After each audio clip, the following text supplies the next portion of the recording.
Hello everyone and welcome to my channel. My name is Kalika and you're going to be nicer to tech support after watching this video. The hug heard around the company. I was thrust a laptop by an angry exec early this morning with him complaining that his laptop had locked up again. Normally we have a ticketing system in place for any and all tech issues. However, when an exec wants something, he bypasses the system because of RHIP, which I think stands for Rank Has Its Privileges. So I go through the normal routine of diagnosis, and through my efforts I see that the issue is simply bad RAM. I replace the RAM and take the unit back to the exec. He tells me he refuses to take the unit unless I've made 100% sure that everything that was wrong with it is fixed. Internally, I wanted to punch this man, but I held it in and simply asked him what other issues he was having and pulled out a notepad. He ran through a load of issues that all screamed "just run F&C cleaner" to me, and I took his unit back to my desk. After going through and clean out BS installed programs used literally once and never again, and cleaning out junk data, I found that a folder in his roaming was reading 12 GB but was hidden. I log in with my credentials and enable viewing hidden or protected files, and I see that the hidden folder was from 2014. Basically, it was just a bunch of pictures and looked to be a temporary folder created by one of the old programs I removed, some kind of picture manager or some such.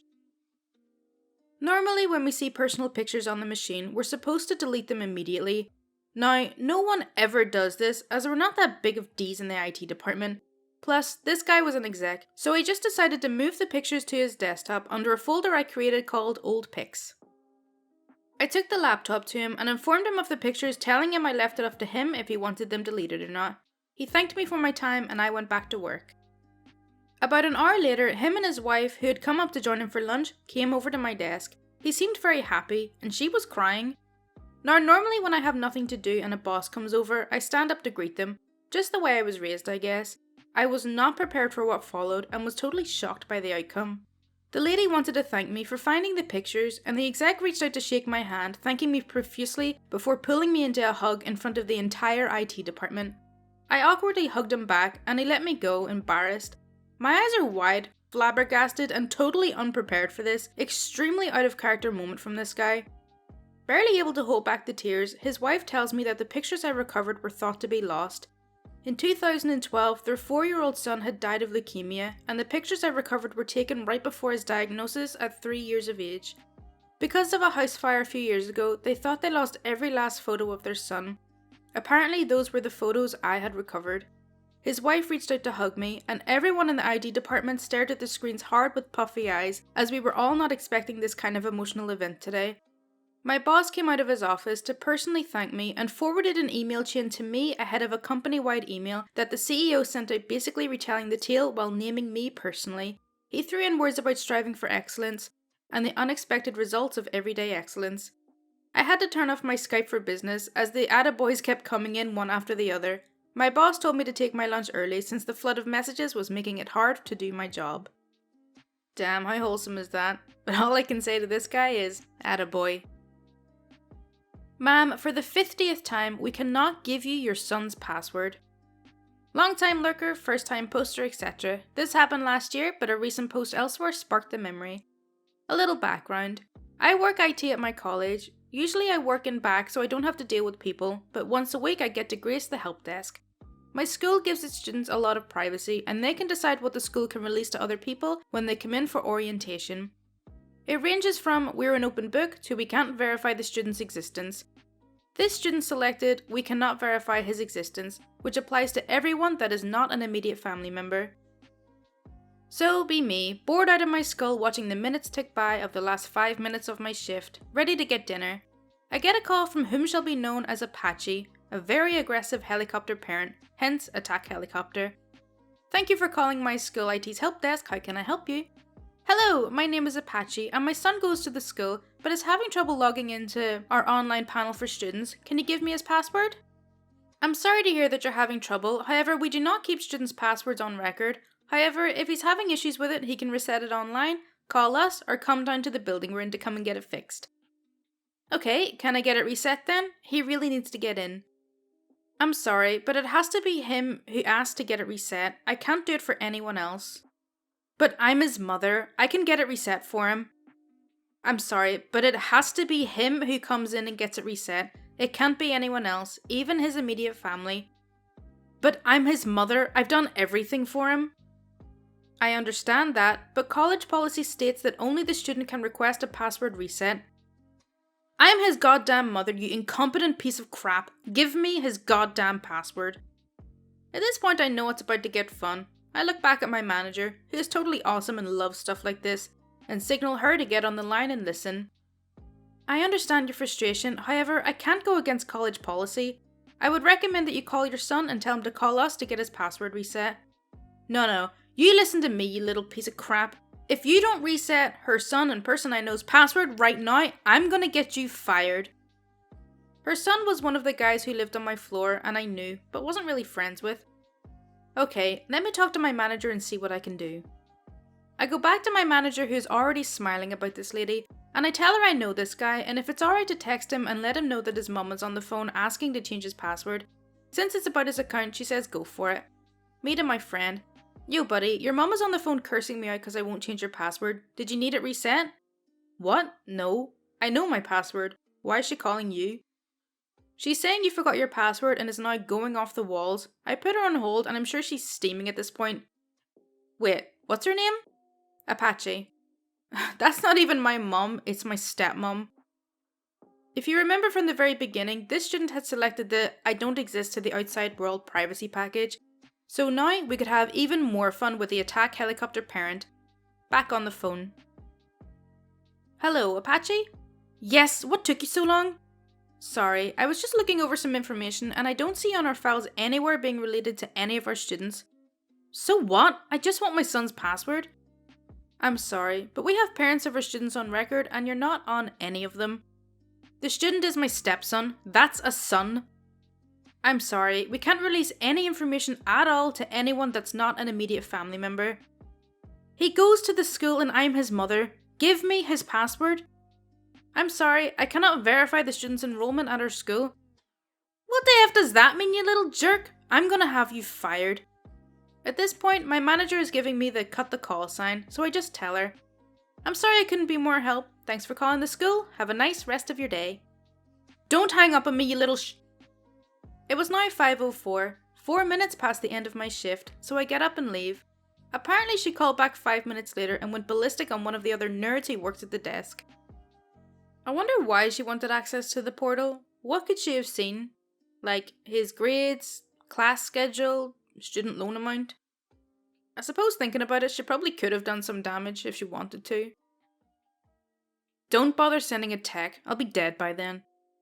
So my story starts on what was a normal day taking calls on the front line for a large cable company. The job pays well, and for the most part, the people I deal with are fairly nice to talk to. Quite often we'll get calls from seniors, especially in the morning, who have premise equipment issues such as snow on screen or no signal on their TV sets connected to our digital equipment. Now my heart does go out to some of these folk because up until recently in the past few years, we would supply straight analog cables to many homes, coaxed direct from wall to TV with scrolling guide. However, most cities we service nowadays require our digital equipment to receive channels, and this has caused a lot of frustration with older people who don't know how to operate said equipment, i.e. always having your TV set to video or HDMI to get picture. So oftentimes we get customers who are repeat offenders with long ticket histories of these types of issues. So anyway, I get a call from an older gentleman who's quite bitter and mean right off the bat. He doesn't like that I asked for his address and telephone number to verify the account, and he hates that he has to speak with a machine before reaching an agent. I have some experience handling these types of customers, however, this call was gonna be a little bit different. I spent over 45 minutes with this guy, we'll call him Mr. Smith, trying to get his TV set connected to the digital box properly so he could receive a picture. No luck. He was clearly getting frustrated by the whole ordeal and started blaming me for not being able to do my job properly, how I was useless. Whatever. Like I said, I've dealt with this before, so I tried my best not to take it personally, but eventually I had to ask him if we could book a service tech to the home, as a courtesy call, to get his TV working correctly. Unfortunately, our booking calendar was showing an appointment 3 days out. That's when he dropped this on me. Don't bother sending a goddamn technician, cause I'll be dead by then. I'm 94, and TV is the only thing I have left. Are you really gonna make me wait for a tech? I instantly felt bad. I mean, I've heard every complaint in the book as to why people don't want to wait for a tech, but this one kinda got to me. I'm in my mid-20s, so honestly, I can't even imagine how it must feel to utter those words. So I spoke with my supervisor, who said they'd see if we could get someone out earlier, but we couldn't promise anything. So I let Mr. Smith know, and he was predictably not very happy with my answer. At that point, it almost sounded like he started to cry and went into how he has no family left, and no friends that come and visit. This was after I asked if there was anyone in his building that might be able to help. Man, I felt terrible. So I took it upon myself to ask Mr. Smith if I could pay him a visit. He lived in a small city over from where I was, not very far to drive. He was a little shocked that I was willing to do this, but sounded thankful I was willing to come out and help him personally. So I head over, get to the residence and meet him. Within 30 seconds I had the cable running again, a simple input change, and even brought him a simplified remote for his set-top box to avoid this problem in the future. That's when he started crying. He goes into how he hasn't actually spoken or really interacted with anyone for years. He gave me a hug, and told me how thankful he was that I came out and helped him, and told me how sorry he was for being so mean earlier on. I said it was no problem, and I was happy to help. And that was it. I left. 3 weeks later, my supervisor comes to my desk and asks me if I could come speak with her for a bit about an account for Mr. Smith. Turns out he sent the cable company a letter outlining how thankful he was for helping him with his issue, and how it really made an old man happy again for once in a very long time.